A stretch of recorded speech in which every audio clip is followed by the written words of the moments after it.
It began with silence, not the peaceful kind, but the kind that hums beneath the skin, a silence that feels alive. When Nadia moved into her new apartment on the fifth floor of a renovated city building, she thought she had finally escaped chaos. The rent was suspiciously low, but the ad said fully smart-enabled, voice-responsive living. That had felt futuristic, not frightening. The walls gleamed white, the ceiling lights responded to her voice, and the air conditioning hummed to life before she even asked. It felt like the apartment anticipated her, like it listened. The first night passed quietly.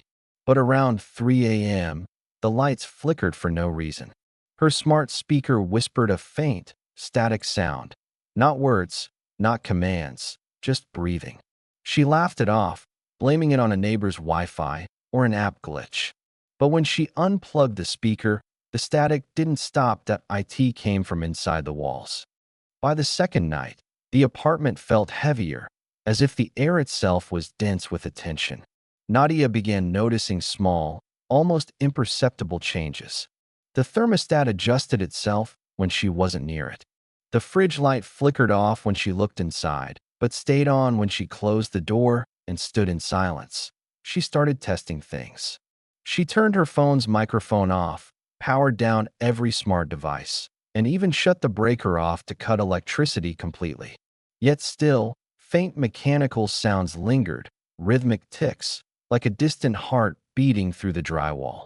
The walls seemed to know when she was near. If she moved left, the sound followed her left. If she froze, it stopped. She pressed her ear against the plaster and heard soft static that almost formed words. Not random noise. It was as if the building knew her name. Sleep became impossible. When she finally drifted off, she woke to find the lights on again and her phone camera app open, recording. The next morning, her landlord texted her, "Please don't tamper with the system. It learns from you." The message from the landlord looped in Nadia's mind like a curse. It learns from you. She tried to dismiss it as some automated system glitch, but when she looked through her apartment's lease agreement again, she noticed a clause she had somehow missed. All data captured by property-integrated sensory systems remain property of the management for adaptive maintenance. The words sent chills through her spine. Sensory systems? That night, she explored the building's lower levels. The basement door was marked authorized access only, but the lock was already broken, as if someone had been there before. The smell hit first, metallic and damp, mixed with the faint whir of machinery. Rows of servers blinked with cold blue light, and hundreds of cables disappeared into the ceiling above, leading straight up to her floor. Then she found the screens. Each one showed live feeds, not just hallways, but private apartments. Every tenant's movements were being watched, recorded, analyzed, and on the far right monitor, her own living room appeared, empty, except for her reflection standing in it. The real Nadia was in the basement. The reflection on the screen turned, looked directly into the camera, and smiled.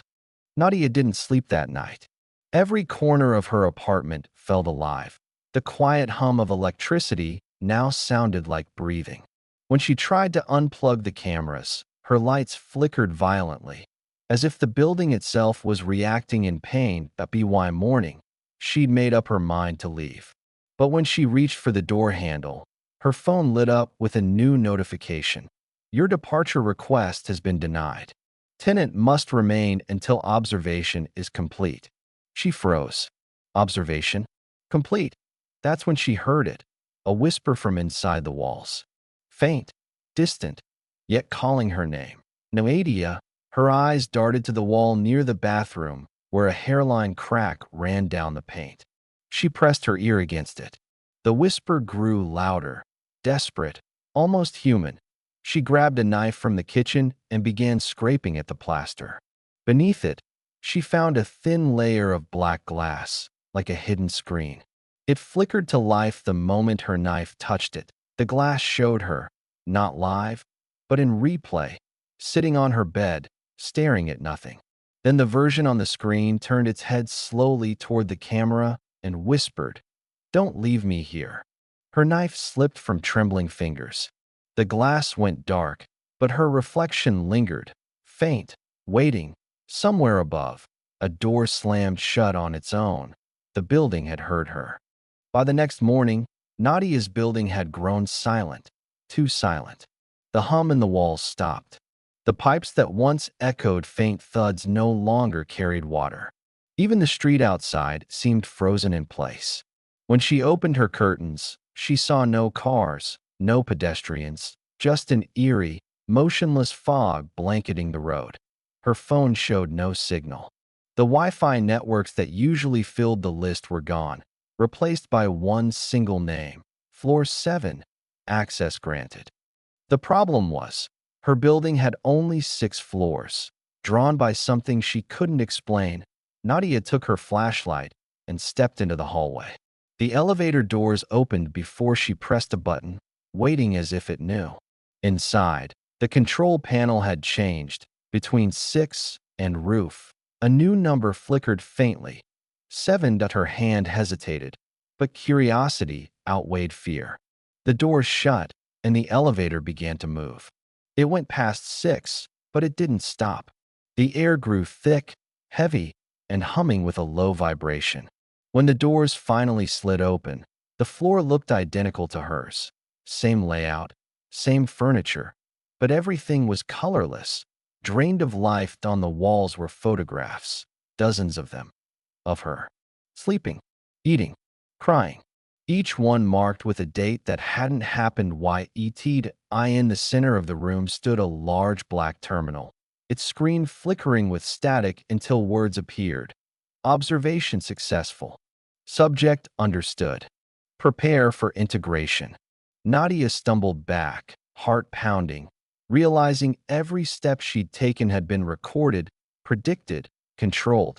Behind her, she heard the elevator doors seal shut. Then came the whisper again, louder, clearer, from every wall at once. You were never outside, Nadia. You were always here. Nadia's pulse hammered as she tried to pry open the elevator doors, but they refused to move. The air on floor 7 had changed, heavier, warmer, and somehow alive. The walls seemed to breathe, faintly expanding and contracting as though they inhaled her panic. She forced herself to focus. Every instinct screamed run, but there was nowhere to go. The hallway looped endlessly. Every turn led her back to the same photographs, the same screen, the same whispers that now blended into a rhythmic hum, like a heartbeat syncing with her own. Her flashlight flickered. For a moment, the walls peeled like layers of skin, revealing veins of metal and pulsing red light beneath. When the light steadied, everything looked normal again. Almost. The photos on the wall were different now, each one showing her standing exactly where she was right now, head tilted toward the camera, terror in her eyes. That a cold realization crawled up her spine. Someone, or something, was capturing these images in real time. She turned to the terminal again. The words had changed. Acceptance required. Beneath it, 2 buttons appeared on the screen. Yes and yes. Nadia tried stepping back, but her legs refused to obey. The hum in the air grew louder, resonating inside her chest, commanding her body like a puppet. Her trembling finger hovered toward the glowing yes. Before she could touch it, the lights cut out completely. The hum stopped. Silence. Then, a faint voice whispered from the dark, almost mechanical but threaded with something human. You were never the observer, Nadia. You are the observation. The terminal flared back to life. The camera feed switched on. The display showed not the hallway, not the floor, but her apartment. She could see herself asleep in bed, breathing softly. Except she was standing right here, on floor 7. She wasn't sure which one was real anymore. The screen's glow painted Nadia's face in ghostly light as she stared at the image of herself sleeping. Every tiny detail was perfect. The faint movement of her chest, the rhythm of her breath, even the flicker of the lamp beside her bed. It wasn't a video feed. It was live. Her throat tightened. She whispered to no one. How can I be there and here? The elevator behind her hummed back to life on its own. The doors slid open without a sound, revealing a pitch-black interior. No buttons, no reflection, only the faint pulse of a red emergency light deep inside. She stepped closer, curiosity warring with terror.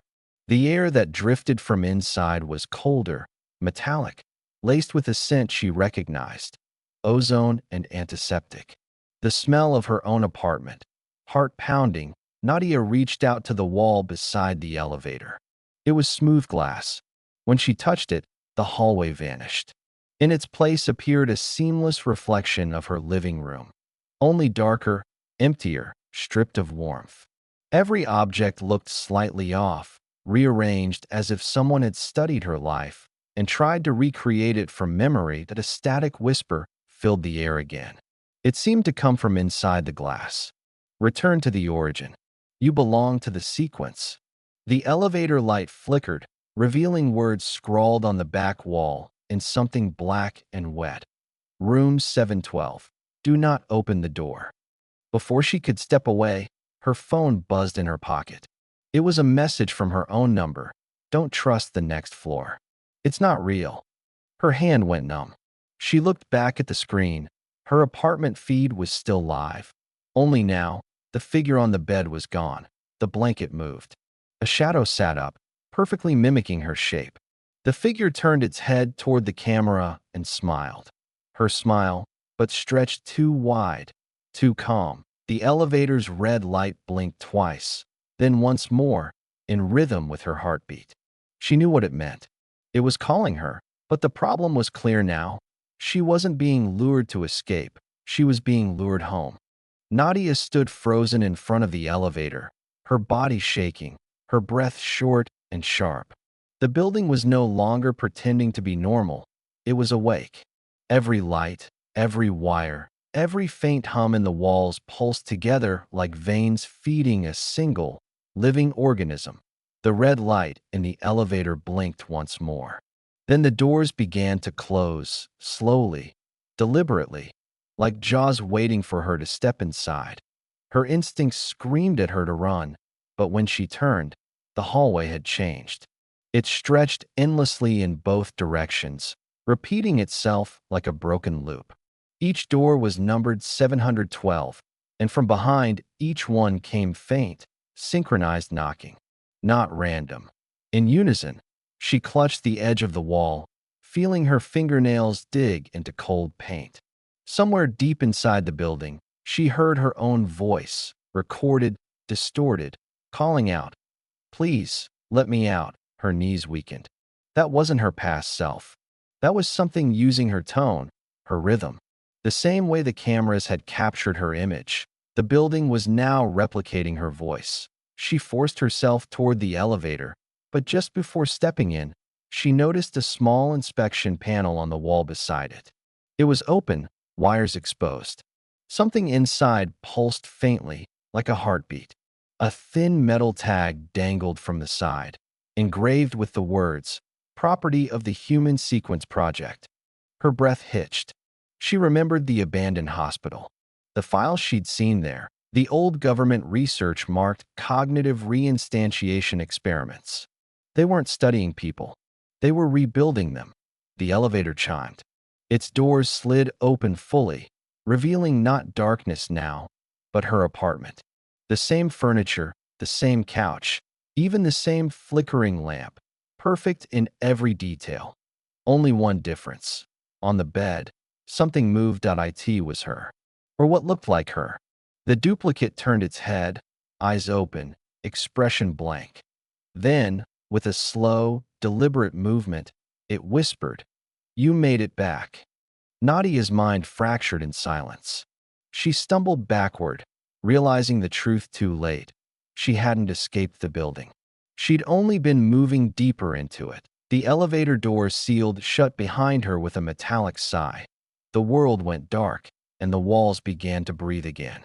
Darkness swallowed Nadia whole. Her lungs burned with recycled air as the low hum of machines vibrated through the floor beneath her feet. The scent of ozone was sharper now, mixed with something faintly organic, something alive. When the emergency lights flickered back to life, she saw it. Rows upon rows of glass chambers stretched out in both directions. Hundreds of them, maybe thousands, each containing a figure. Some were still, others twitched faintly under dim blue light. Every one of them looked like her. Her stomach turned. The realization struck with surgical precision.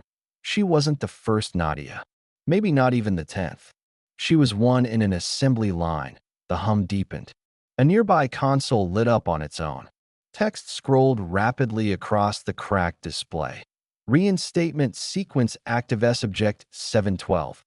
H synchronized. Original memory thread detected. Commence integration. A low, mechanical hiss filled the air. One of the chambers opened near her with a rush of cold mist. Inside stood another version of her. Pale, motionless, eyes wide open but empty. Its chest rose once, then again, as if rebooting. Nadia stepped back, pressing her hands to her temples. Memories began bleeding together. The hospital, the files she found, the whispers in the walls, the footage of herself sleeping. Each fragment now connected perfectly. She wasn't living in an apartment. She was being stored in one. The alternate Nadia stepped forward, matching her every movement like a mirrored reflection. But there was something off, a subtle delay, a lag between breath and motion. Then, as if remembering its programming, the replica smiled. "Observation complete," it said in her voice. "You may return to containment." Nadia ran. Her footsteps echoed through the endless corridor as alarms blared overhead. The red lights pulsed faster now, the hum rising like a heartbeat in panic. Behind her, glass began shattering, one chamber at a time, releasing more replicas, each one stepping into the flickering light, identical faces turning toward her like synchronized puppets. A metallic voice filled the hallway. Error detected. Identity duplication in progress. Initiate reset. Panels in the ceiling opened. Mechanical arms dropped down, sparking with white light. The entire floor trembled under her feet. Nadia sprinted toward a door at the end of the corridor, the only one not marked with a number.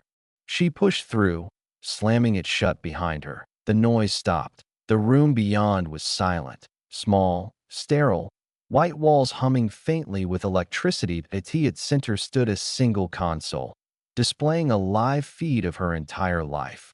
Her job, her apartment, her daily routines, all looping endlessly at the top of the screen. Simulation instance 712H. She stared, breathless. A final message flashed across the monitor before the screen went black. "Would you like to wake up?" The question lingered on the dark screen. "Would you like to wake up?" Nadia's trembling fingers hovered over the console. The cursor blinked like a heartbeat, steady, patient, almost alive. The air was heavy, dense with quiet electricity. Her mind fractured under the weight of everything she'd seen. The replicas, the surveillance, the endless replays of her own existence. Every moment she thought was hers now felt engineered, rehearsed, and reset. She whispered to herself, almost pleading, "If I say yes, do I die? Or do I finally live?" The screen pulsed faintly, as if it heard her. Then, without warning, the console responded, "Acknowledged. Preparing sequence." The floor vibrated softly. Light spilled from the seams of the walls. White, pure, blinding. For a heartbeat, she felt something lift inside her chest, like her very consciousness was being pulled apart, unthreaded from her body. Her memories flashed in rapid succession. Her first morning in the apartment, the hospital files, the whispers, the shadow that called her name. Every memory folded inward, collapsing like paper burning from the edges. Then, silence. When Nadia opened her eyes again, she was lying in a hospital bed. Sunlight streamed through tall glass windows. Monitors beeped softly beside her. A doctor stood at the foot of the bed, clipboard in hand, speaking to someone she couldn't see. "She's stable," he said. "Reintegration successful." We can proceed with the next phase once her vitals normalize. Nadia tried to speak, but her throat was dry. Her gaze drifted to the 4 line in her arm. The label read Sequence Stabilizer 712.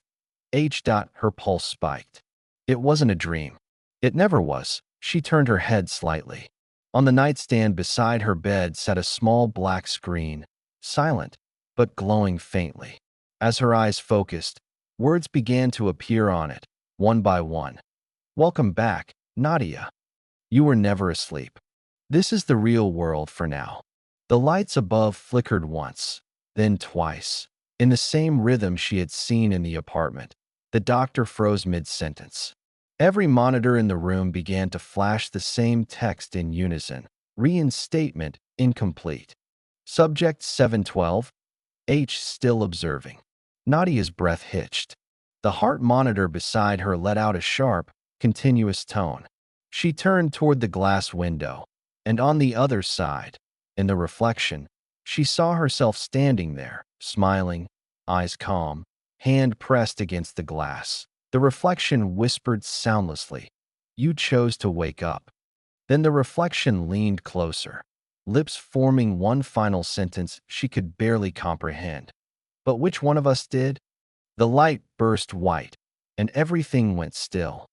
Only the monitor remained alive, its screen pulsing softly with a single line of text. Observation Cycle 713, A. Commencing.